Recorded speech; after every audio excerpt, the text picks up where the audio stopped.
en las próximas semanas aborde los amparos, aborde las controversias constitucionales y aborde las acciones de inconstitucionalidad y pueda desechar esta reforma que violenta de manera directa el espíritu constitucional. Y bastaría con solamente analizar todas las violaciones que se cometieron al proceso parlamentario para que, por los antecedentes que ya tiene la Corte, se pueda echar para atrás esta reforma. Si se aplica estrictamente el proceso parlamentario, este fue violentado de manera flagrante, tanto en Cámara de Diputados primero, en la Cámara de Senadores y luego en los congresos locales. Por eso yo creo que tenemos ahí una luz, una esperanza, para que se replique, se revierta este tremendo ataque a la columna vertebral de nuestra Constitución, que además, Carmen, nos avisan, en estos días también quieren aprobar la reforma que militariza al país de manera completa, porque ya están trabajando en esta semana en el dictamen en la Cámara de Diputados para darle todo el poder al Ejército Nacional para ver temas de seguridad interna, y además anuncian que la semana que viene lo harán para los órganos autónomos. Entonces, si vuelven a violentar el proceso parlamentario, tenemos en las acciones, en las controversias y en los amparos la ruta para que los ciudadanos defendamos nuestra democracia. Transformación pacífica del país. Naranjo, del Frente Cívico Nacional, gracias por este enlace, gracias por estar aquí esta mañana. Buenos días. Buenos días, Carmen, un gusto saludarte. ¿Cómo viste lo de Zedillo y cómo viste lo de López Obrador? Bueno, lo de el expresidente Ernesto Zedillo un poco, ¿cómo te diré? No me deja de sorprender porque el expresidente Zedillo había sido muy cauto en sus declaraciones durante todo el periodo que ha sido desde que terminó en la presidencia de la República. No recordaba yo, o no recuerdo yo, alguna declaración de él refiriéndose a la vida política nacional en su carácter de expresidente, y mucho más con un discurso tan fuerte, tan contundente, diría yo, porque yo también busqué el video, no lo encontramos, no está, parece publicado su discurso en vivo, sino solamente un pequeño fragmento que por ahí anda circulando en redes. Y eso sí, el documento por escrito, ese sí circulado de manera masiva, y tuve yo también la oportunidad de leerlo. Me sorprendió la contundencia, no le sacó la vuelta al tema, no usó palabras rebuscadas, sino fueron muy directas, señalando lo que yo considero, y tiene razón, el enorme retroceso que se está viviendo en el país, en nuestro sistema político mexicano, nuestra vida institucional, con la reforma que se aprobó por las cámaras de senadores y de diputados y por los congresos locales, que significan un enorme retroceso en nuestras instituciones. Entonces, sí no deja de sorprenderme, pero bueno, lo hizo el presidente Zedillo, este discurso tan fuerte, tan directo, tan claro, diría yo, de lo que significa esta reforma en un retroceso para nuestra democracia y nuestra vida institucional. Y la respuesta, pues, me da risa. Pues no hay respuesta. Bueno, no hay respuesta, en realidad. Más bien no hay respuesta. Hay el señalamiento, pues, como es Andrés, ¿no?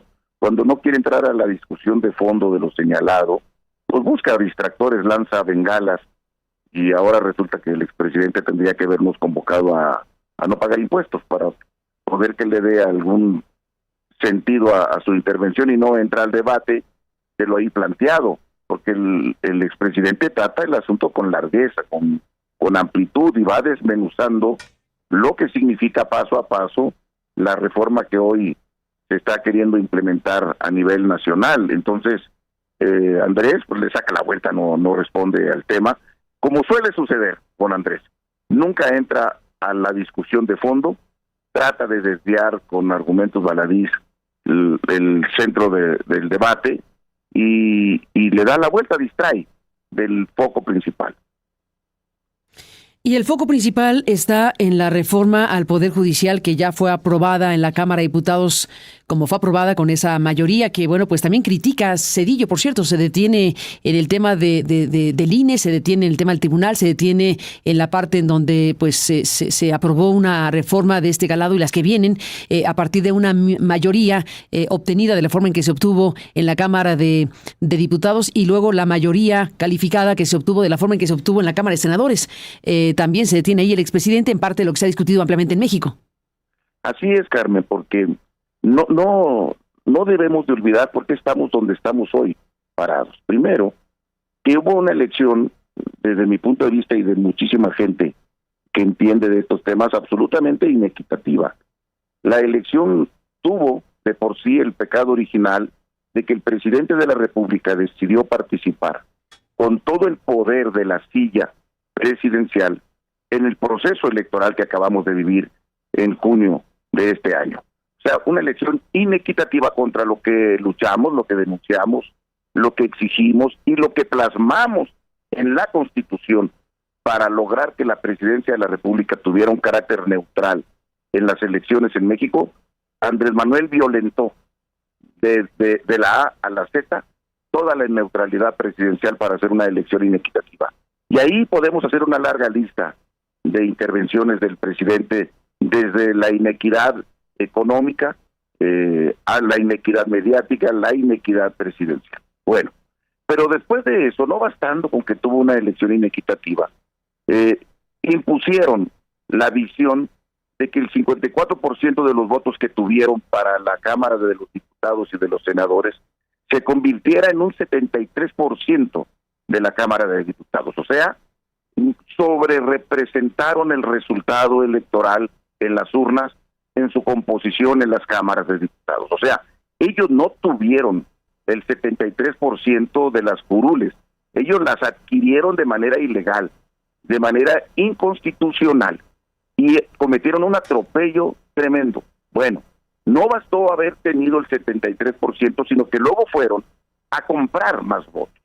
Porque como no tenían las 2/3 partes en el Senado de la República, sino solo en la Cámara de Diputados, fueron a adquirir votos, a comprar votos, a amenazar votos. Y lo vimos en cadena nacional, de qué manera, con un cinismo, con una fiereza, fueron a amenazar unos y a comprar a otros. Senadores de la República en una cosa terrible, que vivimos todos, que a todo mundo nos dio un desesperanza que todavía no me logro recuperar del sabor amargo de ver cómo se usa todo el poder y además se presume como que están haciendo algo legal, como que están haciendo algo patriota, cuando es un atraco en red nacional. Y ahora, después todavía, van y hacen un proceso desasiado, sin hacer las consultas legislativas que deben de hacer, sin los procesos mínimos parlamentarios, en 21 horas, Carmen. 21 horas con 15 minutos, 18 congresos locales ya habían aprobado la reforma que apenas había salido 21 horas antes del Senado de la República. Un terrible desaseo. Bueno, hoy todavía se atreven a violentar resoluciones del Poder Judicial, suspensiones, amparos, con un cinismo. Pero nos queda una última instancia, Carmen, que es la Suprema Corte de Justicia. Y a esa debemos de acudir, creo yo, las distintas instancias, con 3 mecanismos que son legalmente posibles. Amparos, que pueden meter ciudadanos y entes que se sientan violentados. Las controversias constitucionales que pueden interponer, entre otros, alcaldes y gobernadores, que pueden interponer la controversia constitucional de esta reforma para que la Corte también lo aborde, y las acciones de inconstitucionalidad. Ellos han aseverado que no pueden presentarse acciones de inconstitucionalidad, y yo creo que están equivocados de pe a pa, porque si bien es cierto, no tenemos el 33% de la Cámara de Diputados o de Senadores ahora para interponerla de manera directa, los partidos políticos sí tienen esta facultad en materia electoral, y ellos convirtieron el tema de la Corte en un asunto netamente electoral, porque ahora, en vez de hacer como se hacía antes, o se hace hasta hoy, mediante un procedimiento entre dos poderes, buscando privilegiar la carrera judicial, la gente que tenga experiencia y que vaya a la valoración serena entre un diálogo entre el presidente de la República y el Senado de la República, ahora quiere que eso se elija en urnas. Y por lo tanto, le dan esta facultad al Instituto Nacional Electoral para que organice las elecciones. Y lo van a hacer con el padrón electoral, el del Registro Federal Electoral, con los tiempos del Estado que administra el Instituto Nacional Electoral para que puedan publicitar a los distintos aspirantes a esta figura. Y lo harán también bajo las reglas de fiscalización electoral. Todo lo convirtieron en un asunto electoral, por lo tanto, los partidos políticos tienen el derecho de en temas electorales interponer acciones de inconstitucionalidad. Así que yo espero que el PAN, el PRI y Movimiento Ciudadano ejerzan este derecho e interpongan de manera directa e inmediata la acción de inconstitucionalidad para que la Corte en las próximas semanas aborde los amparos, aborde las controversias constitucionales y aborde las acciones de inconstitucionalidad y pueda desechar esta reforma que violenta de manera directa el espíritu constitucional. Y bastaría con solamente analizar todas las violaciones que se cometieron al proceso parlamentario para que, por los antecedentes que ya tiene la Corte, se pueda echar para atrás esta reforma. Si se aplica estrictamente el proceso parlamentario, este fue violentado de manera flagrante, tanto en Cámara de Diputados primero, en la Cámara de Senadores y luego en los congresos locales. Por eso yo creo que tenemos ahí una luz, una esperanza, para que se replique, se revierta este tremendo ataque a la columna vertebral de nuestra Constitución, que además, Carmen, nos avisan, en estos días también quieren aprobar la reforma que militariza al país de manera completa, porque ya están trabajando en esta semana en el dictamen en la Cámara de Diputados para darle todo el poder al Ejército Nacional para ver temas de seguridad interna, y además anuncian que la semana que viene lo harán para los órganos autónomos. Entonces, si vuelven a violentar el proceso parlamentario, tenemos en las acciones, en las controversias y en los amparos la ruta para que los ciudadanos defendamos nuestra democracia. Pues sí, en esta parte de los procesos que están echados a andar está el tema efectivamente militar, la reforma que sigue, aunque esta que se ha aprobado va a cruzar por lo que acabas de mencionar, y vamos a ver qué resuelve la Suprema Corte de Justicia, porque no vemos cómo no los actores que acabas de mencionar no presenten pues recursos ante el máximo Tribunal de Justicia, ante esta Corte Suprema que tiene poco tiempo o muy poco tiempo. Ahora sí que la prisa impuesta por el presidente va a aplicar para el Poder Judicial. Tiene muy poco tiempo la Corte y la oposición para presentar los recursos y para resolver respectivamente. Así es, Carmen, porque tú te das cuenta que ya comenzó a tener vigencia al día siguiente de que se publicó, o sea, el día 16, el día de ayer, ya entró en vigencia y le pone una serie de plazos cortísimos al Instituto Nacional Electoral y al Senado de la República para comenzar a instrumentar esta reforma. Por lo tanto, la presentación de estos recursos tiene que ser también lo más rápidamente posible, y yo tengo confianza que presentados la Corte en breves semanas podrá echar para atrás esta reforma tan nefasta, tan tétrica.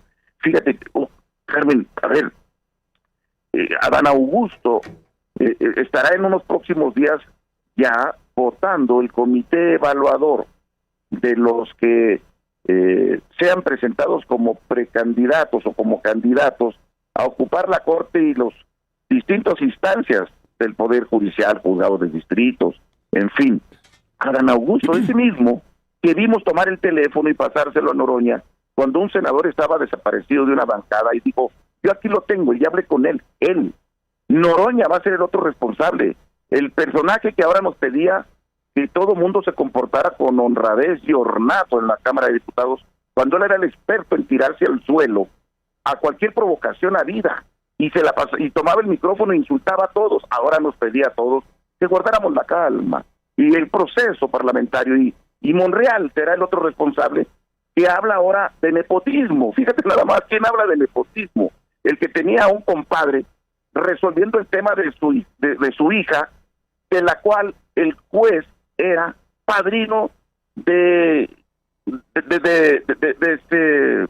no sé si era padrino de bautizo o padrino de primera comunión. El padrino de primera comunión estaba resolviendo el tema de la Cuauhtémoc. Bueno, estos personajes que representan una terrible degradación ética y moral de la clase política mexicana serán los responsables de evaluar a quién le va a votar la gente. O sea que no importa que usted vote, señor o señora, sino a quién los va a evaluar para que usted vote lo que otros resolvieron. Eso es terrible, Carmen. Pues es terrible el panorama, sin duda, Guadalupe Acosta Naranjo. Seguiremos hablando de todo esto y bueno, pues estamos a la espera de que vayan a presentar las instancias que acabas de mencionar, en el ámbito de lo que la ley permite, y veremos qué resulta en la propia Suprema Corte de Justicia con esta velocidad que ha impuesto el presidente de la República, porque estamos también frente a una circunstancia de que además de que la ley ya está publicada y en este caso vigente, tenemos una Corte 8-3, ¿cierto? Una Corte de 8 ministros que se han manifestado de diferentes maneras en relación crítica a esta reforma que se ha aprobado de esta forma, y tenemos a 3 ministras que se han también pronunciado públicamente como cercanas o partidarias de Morena, en pocas palabras,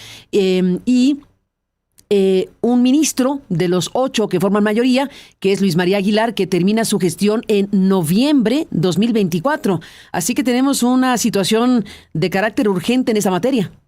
Así es, Carmen, por eso yo exhorto a los partidos políticos que pueden presentar las acciones de inconstitucionalidad a que lo hagan a la brevedad, para que esta conformación que hoy tenemos de la Corte, donde por lo menos 8 ministros y ministras han manifestado su profunda preocupación por lo que significa este atraco al Poder Judicial, este intento de sometimiento al poder público del Poder Judicial, lo puedan resolver a la brevedad. Ojalá así se haga, Carmen, ojalá presenten lo más pronto posible. También alcaldes y gobernadores presenten la controversia constitucional y los trabajadores, los jueces, los magistrados y los ciudadanos presenten los amparos que se deban de presentar para que este cúmulo de esfuerzos jurídicos, de agotamiento de la vida jurídica, sea acompañado también por la movilización ciudadana en defensa de nuestra democracia, de nuestra república y de nuestra Constitución. Pues Guadalupe, seguiremos hablando y gracias por estar aquí esta mañana. Buenos días. Muchas gracias, Carmen, a ti y a tu público. Igualmente, gracias y buenos días.